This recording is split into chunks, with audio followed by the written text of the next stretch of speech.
Assalamualaikum warahmatullahi wabarakatuh. Halo anak-anak hebat, bagaimana kabarnya hari ini? Yang pastinya sehat semua ya. Sebelum masuk ke materi, Ibu akan memperkenalkan terlebih dahulu. Nama Ibu Cita Aulia Wilikumalasari, bisa dipanggil Ibu Cita. Di sini nanti kita akan belajar mata pelajaran IPA materi Sistem Pencernaan pada Manusia.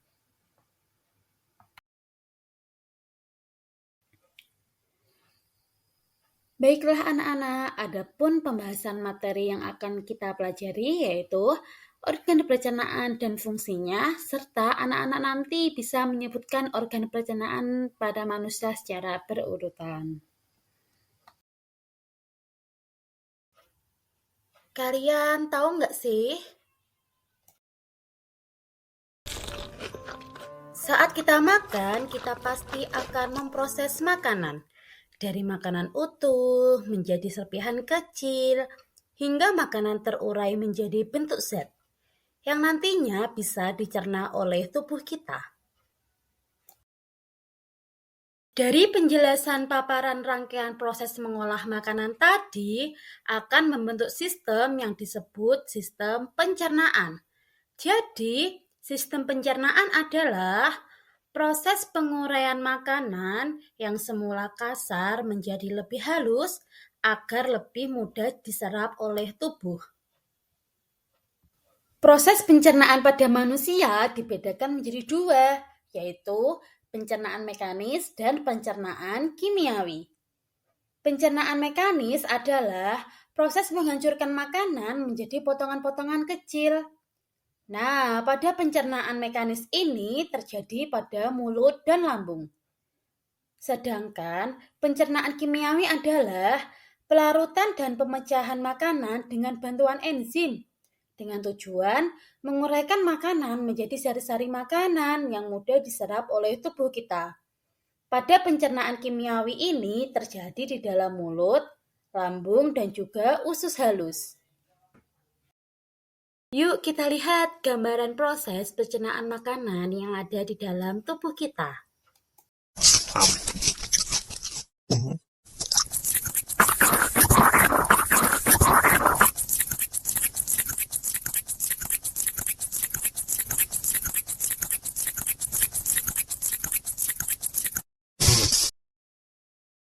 Nah, anak-anak hebat, gambaran video tadi merupakan cara kerja sistem pencernaan pada manusia.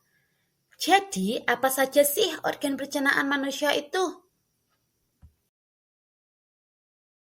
Baik anak-anak, di sini sudah ada gambar bagian-bagian organ pencernaan pada manusia, mulai dari yang pertama, mulut, kedua, kerongkongan, ketiga, lambung, keempat, usus halus, kelima, usus besar, dan yang terakhir, anus.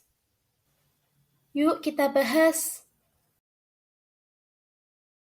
Kita mulai dari mulut ya. Di dalam mulut ada gigi, lidah, dan ludah. Gigi berfungsi untuk menghancurkan makanan. Gigi dibedakan menjadi 3, yaitu gigi seri berfungsi untuk memotong makanan, gigi taring untuk merobek makanan, dan gigi geraham untuk menggilas dan mengunyah makanan. Lidah berfungsi untuk mengatur letak makanan dan membantu menelan makanan. Lidah juga berfungsi sebagai indera pengecap. Karena itu, anak-anak bisa membedakan rasa manis, asam, asin, dan pahit dari makanan. Kelenjar ludah. Ludah merupakan cairan pekat yang mengandung air lendir, garam, dan enzim pektialin. Fungsi ludah adalah membasahi makanan. Ludah juga berperan dalam pencernaan kimiawi karena menghasilkan enzim pektialin. Nah, enzim pektialin ini akan mencerna karbohidrat menjadi gula. Yang kedua adalah kerongkongan. Kerongkongan adalah saluran penghubung antara mulut dengan lambung. Panjang dari kerongkongan adalah sekitar 25 cm. Di dalam kerongkongan terdapat gerak peristaltik. Gerak peristaltik ini adalah gerakan mendorong makanan sehingga masuk ke lambung. Fungsi dari kerongkongan adalah sebagai jalan bagi makanan yang telah kita kunyah dari mulut ke lambung. Yang ketiga ada lambung. Lambung berbentuk seperti kantong makanan yang dindingnya bersifat elastis yang terletak di dalam rongga perut agak sebelah kiri, tepatnya di bawah sekat diafragma. Fungsi dari lambung yaitu menghancurkan makanan yang telah kita makan. Di dinding lambung akan mengeluarkan getah lambung yang mengandung enzim dan asam klorida. Enzim dibedakan menjadi dua, yaitu yang pertama ada enzim pepsin, berfungsi mengubah protein menjadi pepton, dan enzim renin yang berguna untuk mengendapkan kasein atau protein susu. Sedangkan asam klorida atau HCl berfungsi membunuh bakteri yang terdapat dalam makanan dan mengasamkan makanan. Yang keempat ada usus halus. Usus halus adalah saluran pencernaan terpanjang yaitu sekitar 3 sampai dengan 5 meter. Fungsi dari usus halus adalah sebagai penyerapan sari-sari makanan. Usus halus terdiri dari 3 bagian, yaitu yang pertama ada usus 12 jari, usus kosong, dan usus penyerapan. Pencernaan kimiawi di dalam usus halus dibentuk oleh enzim yang dihasilkan oleh usus halus sendiri, pankreas dan empedu. Enzim yang berperan dalam usus halus adalah garam empedu yang berfungsi untuk membantu mencerna lemak. Ada enzim tripsin berfungsi memecah protein menjadi asam-asam amino.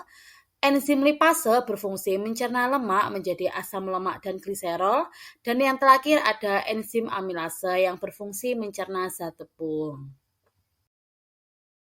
Dan yang kelima ada usus besar. Usus besar berfungsi untuk membusukkan sisa-sisa pencernaan dari usus halus menjadi feses dengan bantuan bakteri Escherichia coli serta mengukur kadar air dalam feses.